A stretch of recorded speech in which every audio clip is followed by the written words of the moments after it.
In week one, Jim Schwartz returned as a coordinator for the first time in 3 years and started off with a bang.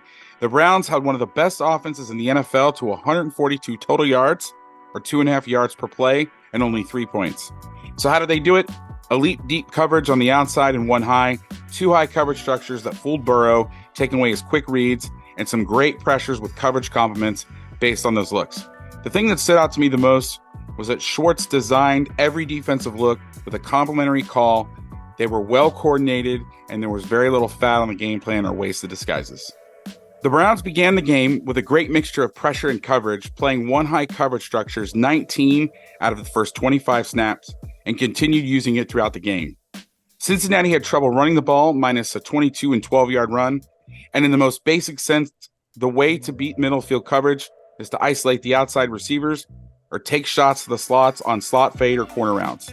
But Cleveland was playing sticky coverage, allowing no deep passes over 15 yards outside the hash. Burrow was only 1 of 11 for 10 yards and 1 sack on those passes. We dropped that down to 10 yards. We wanted to give him a completion, so we dropped it down 1. And the one completion was to a wide open player on a busted blitz.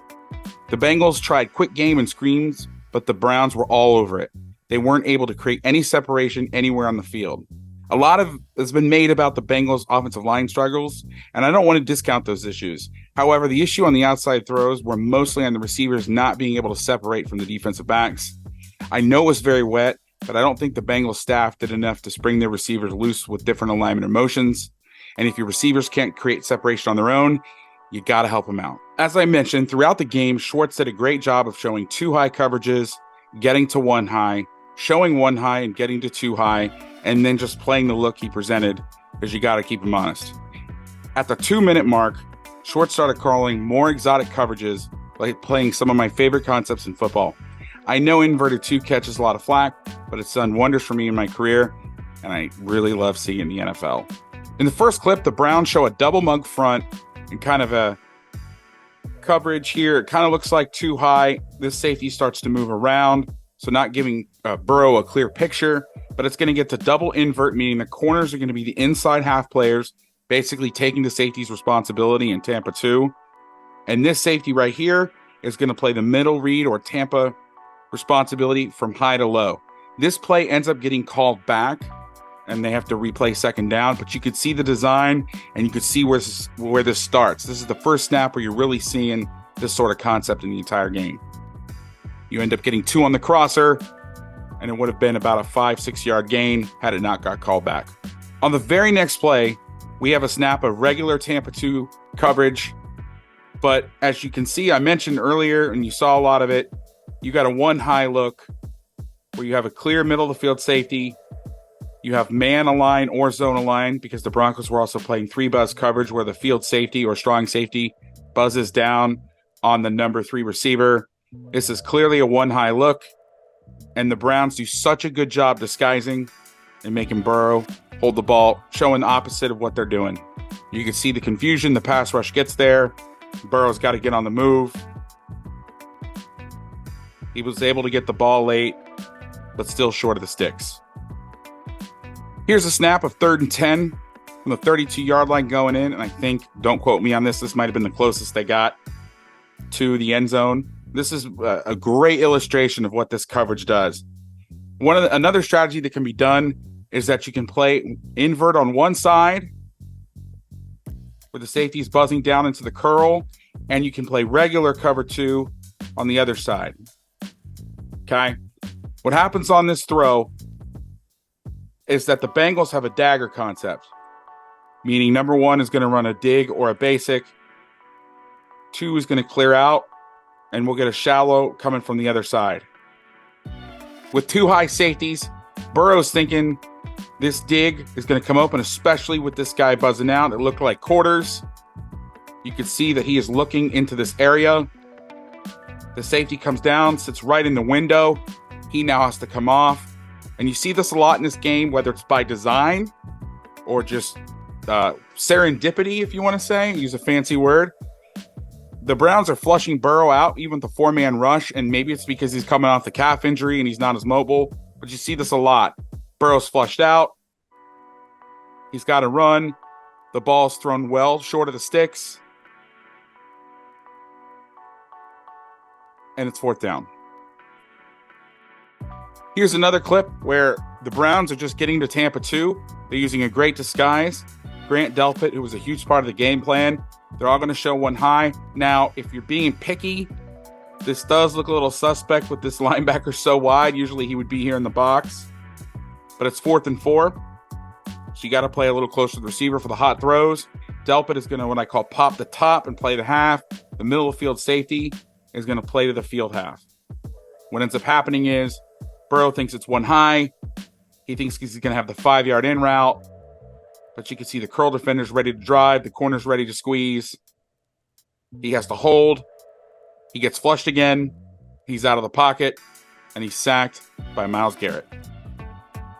Now, I'll be the first to admit that I haven't studied Jim Schwartz extensively over the years. But I can't help think that he picked some of this up in Tennessee. I know that Dean Pease started doing a lot of this stuff about 5 years ago. And the Titans kept the defense after he left. I think with Shane Bowen as the defensive coordinator. And it's hard for me to sit here and watch this knowing what the Titans do and have done in the past, to see that maybe a little bit of this hasn't rubbed off on him, whether he hasn't done it before or kind of brought it back around, because it's been such a good part of the defense for the Titans and Coach Pease, the Falcons. Now, Jim Schwartz brought some of his trademark pressure using different disguises, which is kind of interesting. We knew there was going to be a shift in Cleveland this year, but the Cleveland Browns had a 21.4 blitz ratio in 22, and in this game they blitzed 41.2% of the time, which is really insane when you think about it, considering that everybody was terrified to blitz Burrow last year, and he was the least blitz quarterback at about 15% blitz rate.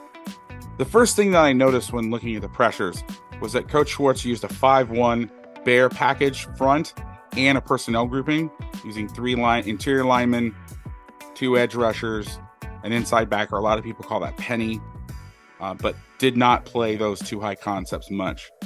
There's a 3-play sequence in the first quarter where you get bear double edge fire zone, bear with a plug cover 1 with peel on the edge, and then a simulated pressure where the outside linebacker to the field drops, and they play kind of a quarter, half-ish concept. So here's the first play. Just a simple 5-man rush, pushing the pocket. Burrow's flushed, has to throw the ball late, incomplete.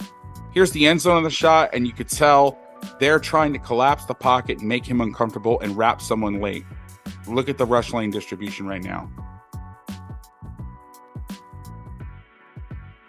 The next play, you have the bear plug with the inside linebacker going. The ends would peel here if the back flared, so that they can still keep one safety in the middle of the field. If they didn't, that safety would have to come down and play the running back, and obviously you don't want to do that, especially since this is 3rd and 7. Burrow gets the ball out quick, but it's only a 6-yard completion, and they're short of the first. At the beginning of the next drive, you can see here the Browns are down, showing a cover 0 look. DB's over the receivers. The safety he's over. Number 3 is a little low, and the other safeties walk down towards the line of scrimmage. Burrow makes a check, which ends up being what looks like a stick route, double stick, sticky. Some people call it different things. It ends up being a zone coverage. If I had to put money on it, it would be inverted 2 to me. But the thing that catches me off guard here is that when I'm used to seeing inverted 2, I'm used to seeing these corners out here play deeper and, more importantly, inside, which is not happening as much. Burrow has to hold the ball, dumps it to the back, and it's incomplete.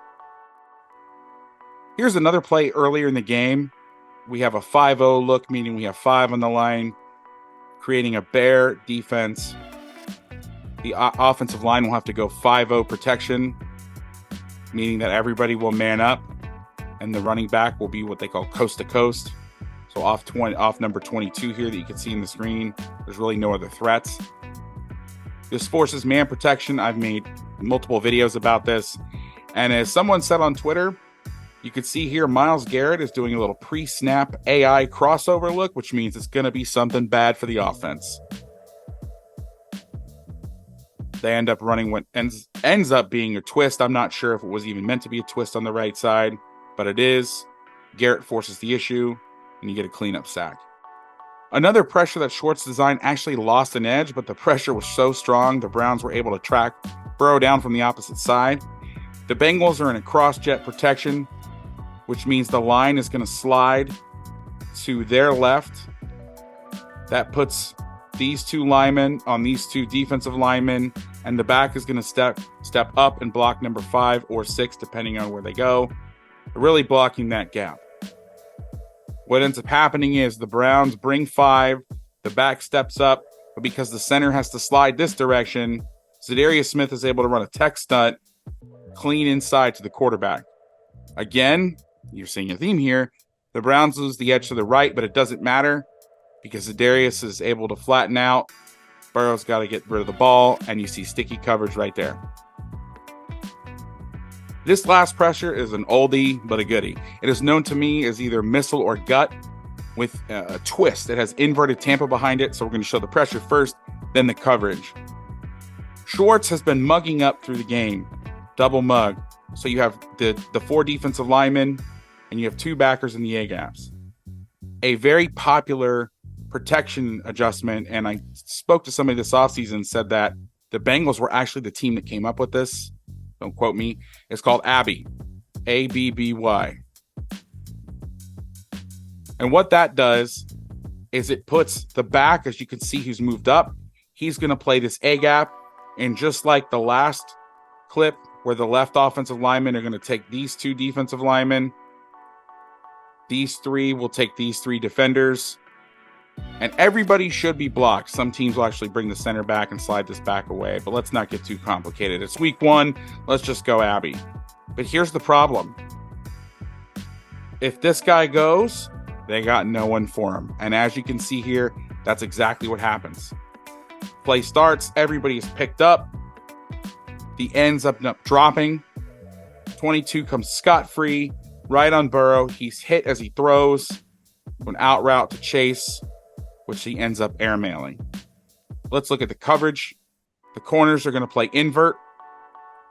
The DNs are going to drop and take away the hots of the number 1 receiver and the number 3 receiver. The nickel is going to wall number 2. And this safety is going to look at number 3 and read the quarterback's eyes. Browns fans, it's one game. I know, trying to temper expectations, but if this defense keeps playing like this, you have a lot to look forward to. The Browns were 22nd in DVOA on defense last year, and they just held Joe Burrow to his worst game in his NFL career and one of the most explosive offenses in the NFL. Rain, shine, doesn't matter. If you're an NFL team and you're having to use the weather as an excuse, you have a problem. But Browns fans, enjoy this one. If you like this video, please like and subscribe. Smash those buttons. And join us again next week.